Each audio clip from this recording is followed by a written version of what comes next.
Hello, Diocese of the Rio Grande. Welcome to this weekly update for the last week of January 2024. This weekly update, I want to talk to you about A Case for Love, the film about the teachings of Michael Curry and the Episcopal Church, which came out on Tuesday, and a lot of us got to see it. But if you didn't get to see it because you didn't live near Albuquerque or El Paso where the film was shown, I want to tell you all about it.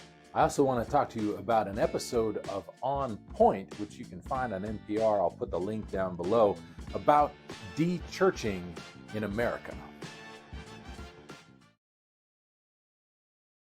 Y'all are so kind, and many of you, when you see these videos, sometimes you say, "Bishop, you look a little tired lately. Are you getting enough rest?" So I just want to say out in front, I am tired this morning. The reason is I got in late last night because last night, by the time you're watching this was actually Wednesday night, I was blessed to be a part of the ordination to the priesthood of the Reverend Leona Brahm at St. James Episcopal Church in Taos, New Mexico. It's a beautiful church right there in Taos. If you ever come to ski or mountain bike or hike in Taos, or you want to come and see the Pueblo and learn about northern New Mexico and its wonderful arts and culture scene, make sure you check out St. James Episcopal Church in Taos. Well, last night we were there for the ordination to the priesthood of the Reverend Leona Brahm, who also serves the Diocese of the Rio Grande as our family missioner, which means she works helping congregations do ministry with young families, children, all the way up through adolescence. She's also going to be helping us a bit with our campus ministries throughout the diocese and helping provide advice about young adult ministry as well. Leona, it was wonderful to be with you and the wonderful people of St. James in Taos last night, and I look forward to having an interview with you on the weekly update coming up soon. I know a lot of Episcopalians listen to NPR. It's almost even a cliche, but there was an episode of On Point with Marina Chakravarty that came out this week, and it's about a book called De-Churching, the De-Churching of America. On that radio show, Marina Chakravarty interviews the authors of the book, talking about how 4 million people have stopped going to church in the United States of America over the last 25 years. There's some fascinating statistics and analysis in the book and in the radio program. Of those 4 million, 3/4 have left church because it's just inconvenient and it doesn't fit with the pressures of life as it's lived in America today. 3/4 of those 4 million left church not because they were mad at church or they didn't like God. In fact, a lot of them still believe and call themselves Christian. It's just that church doesn't fit in with the rhythms of their life anymore. Now, 1/4 of those folks did leave church for theological reasons or ethical reasons or moral reasons. They're mad, quite justifiably, about abuse scandals in the church, misuse of funds. They are upset about not being able to find a church where women have active roles in leadership at all levels. They are upset that LGBTQ people are not treated as fully human and welcome to all the sacraments of the church. They are frustrated because they don't hear the message of Jesus' love coming from the pulpit. They hear a message of judgment and condemnation. They are worried about the preaching in the pulpit being too political. And my friends, as I listened to that radio program, I thought, I just wish you knew about the Episcopal Church. I wish you could come to the Diocese of the Rio Grande and come to any one of our churches where you will see women actively engaged in leadership at all levels, from bishop to priest to deacon, senior wardens. We have women leading ministries all over the place because we understand that men and women are all created in the image of God, as are people who are non-binary.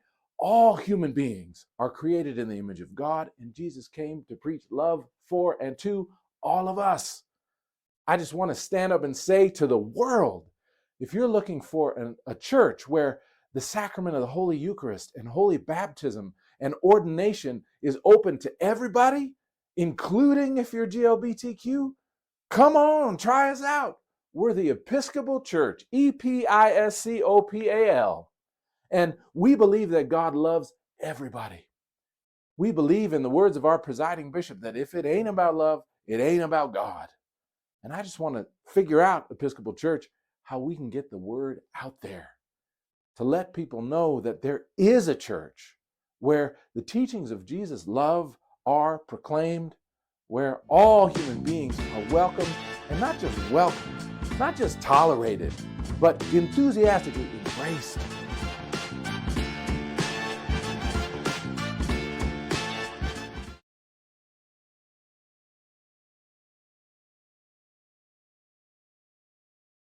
So let's talk about A Case for Love. So this film, and I got to give credit where credit is due, the Reverend Canon Chuck Robertson, working for the presiding bishop, had this idea that we need to have a movie that gets the vision of God's love as expressed through the Episcopal branch of the Jesus movement, that would get the message of love as we see it and feel it in our presiding bishop, Michael Curry, that would get that message of love somehow out beyond the Episcopal Church, out into the highways and byways, the neighborhoods and streets where people are living and they are wondering, does God love me? Where people are wondering, is this all there is?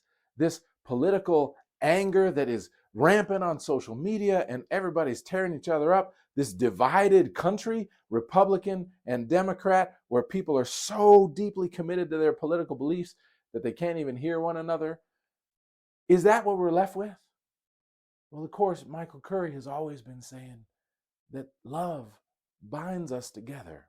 And not a kind of airy-fairy, easy love, not a kind of Hallmark card love, but a kind of serious love.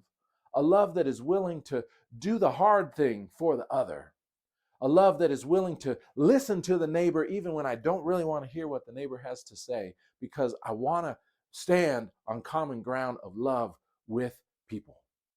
And that's what the movie A Case for Love is all about. Now, just a little bit of logistics about it. It was in theaters, I believe 70 theaters throughout the country for one day only, as a kind of test run to see, is there a market out there for a kind of message of God's love that people will come out and see?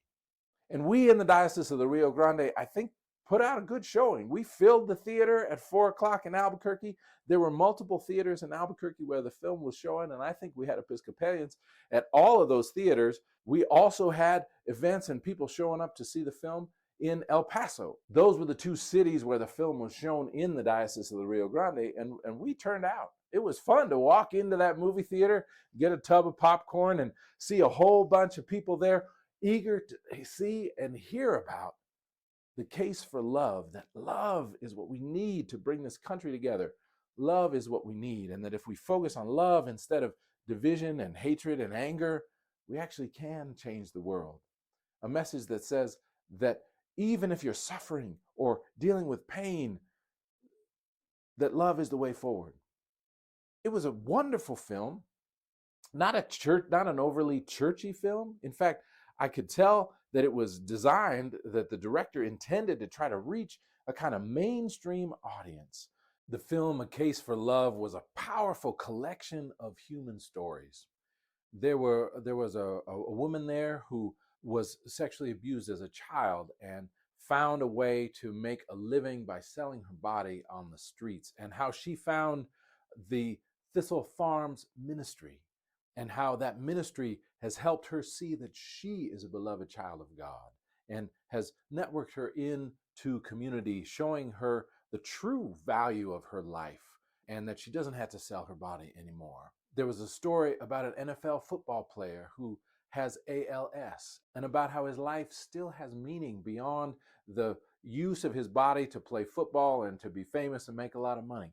There's stories of people from the military who have suffered from PTSD and found a way, even after that trauma, to reconnect with their families and their community because of love.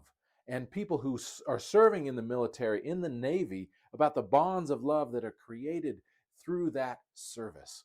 There are stories about parents who have adopted children There were stories about people who have taken immigrants into their homes. It is not a political film, but it is a film in which there are politicians from both sides of the aisle talking about love. Pete Buttigieg is in there, Senator John Danforth is in there, Republicans and Democrats, and people who aren't concerned about politics at all. But what it's all about is love, and how at every step along the way, it is love that is breaking down barriers between people. And the message over and over again is that we are human beings made for love. That love is what we are all about. So it's an inspiring film. So my hope is that this film will somehow get out beyond the fence of the Episcopal Church, that it'll leap the fence and get out into the mainstream where there are people yearning to find a faith where love is proclaimed and genuine community is created out of diversity and difference, different opinions, different backgrounds, different ways of life. I hope you all get a chance to see the film, A Case for Love. I'm overjoyed. I can't tell you how wonderful it was to walk into a movie theater, to sit down with my bucket of popcorn, and there's Bishop Curry on the big screen, and to hear that message of love echoed throughout the stories of so many people. That's your weekly update for the last week of January 2024. God bless you all.